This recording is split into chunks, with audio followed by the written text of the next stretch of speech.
भक्तों नमस्कार। हमारे चैनल अस्तित्व दर्पण में एक बार फिर से आप सभी का हार्दिक स्वागत है और आध्यात्मिक विरासत की हम श्रृंखला को आगे बढ़ाते हुए आपको ले चलते हैं बनारस, जहां बसता है कण कण में रस। चाहे वह आध्यात्मिक मार्ग की बात हो, शक्ति मार्ग की बात हो या भक्ति मार्ग की बात हो, और चाहे यहाँ के खान पान की हो, और ऐसा हो भी क्यों ना, क्योंकि यहाँ बसते हैं साक्षात महादेव और माता पार्वती। माता पार्वती यहाँ माता अन्नपूर्णा के रूप में विराजमान है, और अन्नपूर्णा जहाँ होती हैं वहाँ तो सारे के सारे भंडार भरे रहते हैं। और चलते हैं माता अन्नपूर्णा के मंदिर और करते हैं माता अन्नपूर्णा के दर्शन। साथ ही भेंट करते हैं महंत परम पूज्य श्री शंकरपुरी जी से। श्री शंकरपुरी जी अन्नपूर्णा मंदिर मठ के महंत हैं और इनसे जानते हैं मंदिर की प्राचीनता के बारे में, और मंदिर की कुछ चमत्कारिक बातें हैं उसके बारे में जानते हैं, और काशी विरासत जो है उसके बारे में जानते हैं कि काशी की प्राचीनता क्या है। और साथ ही ये भी जानेंगे कि जो नई पीढ़ी हमारी आने वाली है या जो नई पीढ़ी है उसके लिए महंत जी का क्या संदेश है। ये काशी अन्नपूर्णा मठ मंदिर, अन्नपूर्णा मंदिर है। तो काशी में ये जो अन्नपूर्णा मंदिर है अति प्राचीन मंदिर है, और इस मंदिर का जीर्णोद्धार पेशवाओं ने कराया है। और काशी में अन्नपूर्णा का एक अलग महत्व है, अन्न की देवी हैं। और जो काशी में अन्नपूर्णा है, काशी अति प्राचीन होने के कारण यहाँ पर कभी देवव्रत राजा आए हुए थे, तो यहाँ रहते थे। तो एक बार क्या हुआ, अन्न का अकाल पड़ा। जब अन्न का अकाल पड़ा तो त्राहिमाम जनता में होने लगी। तो राजा को बड़ी चिंता हुई कि अब क्या होगा। तो वो जब राजा यहाँ आए माँ की शरण में, तो माँ से उन्होंने आराधना की कि माँ, आपके रहते हुए हमारे राज्य में ऐसा होगा तो कैसे समाज का, पब्लिक का, तमाम का कैसे उद्धार होगा। तब उन्होंने प्रार्थना की है माता अन्नपूर्णा से। तो माता अन्नपूर्णा ने उस समय, उस संकट काल में अपना आशीर्वाद दिया।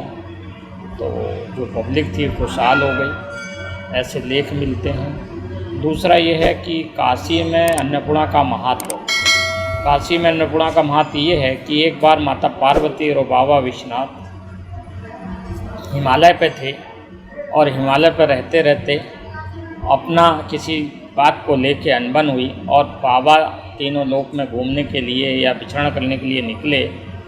तो बाबा तीनों लोक में से होते हुए जब आए तो काशी में आ गए। काशी का नाम पहले आनंद वन था, और आनंद वन के नाम से काशी को जानते हैं, क्योंकि यहाँ अनेक वन थे। तो अनेक वनों को जोड़ के यहाँ आनंद वन बना। तो बाबा जब यहाँ बस गए, उनको बड़ी अच्छी न्यारी नगरी लगी। तो माता पार्वती को चिंता हुई कि हमारे बाबा हैं कहाँ। तो उनकी खोज खबर के लिए माता पार्वती जी ने गणों के रूप में देवी देवताओं को भेजा। वो देवी देवता काशी में आए, और काशी में आने के बाद में जो देवी देवता आ रहा था वो यहाँ बसता जा रहा था। जैसे देखा जाए तो गणेश जी यहाँ विराजमान हैं, साक्षी विनायक यहाँ पर हैं, काल भैरव यहाँ हैं, बटुक भैरव यहाँ हैं, नव दुर्गा हैं। तो कहने का मतलब कि सभी देवी देवता यहाँ आके विराज रहे थे। जब यहाँ विराजने लगे, रहने लगे, तो वहाँ माता पार्वती को चिंता हुई कि जो जा रहे हैं तो वो लौट के नहीं आ रहे हैं। उधर बाबा के पास, तो बाबा को भी एक स्मरण हुआ कि जो आ रहा, तो अब इनका लालन पोषण या इनका कैसे चलेगा। तब बाबा ने प्रार्थना की है माता से। तो माता ने बाबा से प्रार्थना की, तो इन दोनों के बीच में एक संधि है। तो जब माता पार्वती अन्नपूर्णा के स्वरूप में काशी आई हैं, तो यहाँ काशी में आने के बाद में माता अन्नपूर्णा जो हैं सबको खुशहाल रखती हैं, संपन्न रखती हैं। और बाबा का काम है कि जो काशी में जन्म लेता है, कहीं उसकी यहाँ मृत्यु होती है या बाहर से आकर कोई व्यक्ति की यहाँ मृत्यु होती है, तो उसको मोक्ष प्राप्त होता है और किसी योनि में जन्म नहीं होता। तो ये काशी के विषय में और माता अन्नपूर्णा के विषय में ये जानकारियाँ यहाँ मिलती हैं। उन्हीं जानकारियों को आप तक हम पहुँचा रहे हैं। जो हमारी नई पीढ़ी आती है दर्शन करने के लिए, तो उसके लिए कुछ संदेश दे दें। हमारा कहने का मतलब है कि आप हिंदू धर्म से जुड़िए, और हिंदू धर्म में कहीं आपने जन्म लिया है तो निश्चित है कि हिंदू धर्म या सनातन धर्म ऐसा धर्म है जो अति प्राचीन है, और ये आस्थाओं का एक अंबार है। यहाँ कहीं आपने किसी देवी देवता से प्रार्थना की है तो निश्चित है कि आपको सफलता मिलती है। बस ये है कि थोड़ी देर लगती है, धैर्य रखिए और अपने देवी देवताओं के प्रति आस्था रखिए, निश्चित है कि आप सफल होंगे। नवयुवक को सोचना चाहिए कि मंदिरों में आएँ, पूजा पाठ करें और अपने धर्म को समझें, अपने धर्म के विषय में जानें, तब निश्चित है कि आपको आस्था से जुड़ेंगे और आपको और जानकारियाँ मिलेंगी और निश्चित है कि अन्नपूर्णा का आशीर्वाद और देवी देवताओं का आशीर्वाद मिलेगा।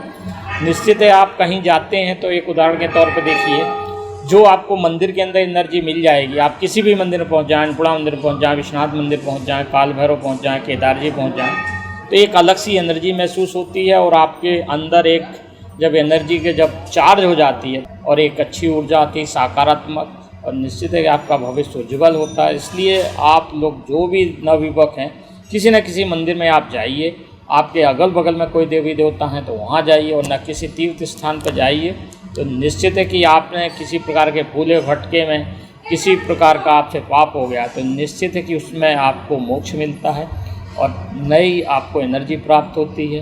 तो निश्चित है किसी न किसी मठ मंदिर में जाना चाहिए।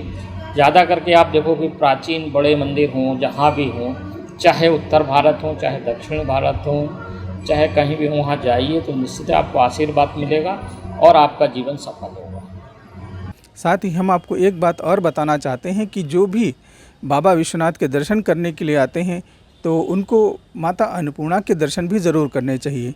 यदि वो दर्शन माता अन्नपूर्णा के नहीं करते हैं तो उनका दर्शन एक प्रकार से अधूरा माना जाता है, और ये बात हमारे शंकरपुरी जी जो महंत जी हैं उन्होंने भी कही है। तो कृपया ध्यान रखें इस बात का और माता अन्नपूर्णा के दर्शन ज़रूर करें। पहले बाबा विश्वनाथ का दर्शन करें, फिर माता अन्नपूर्णा के दर्शन करें।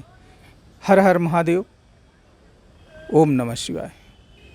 हमारा वीडियो आपको कैसा लगा हमें कमेंट बॉक्स में अवश्य बताएं, और साथ ही हर हर महादेव या जय माता अन्नपूर्णा उस पर ज़रूर कमेंट करें।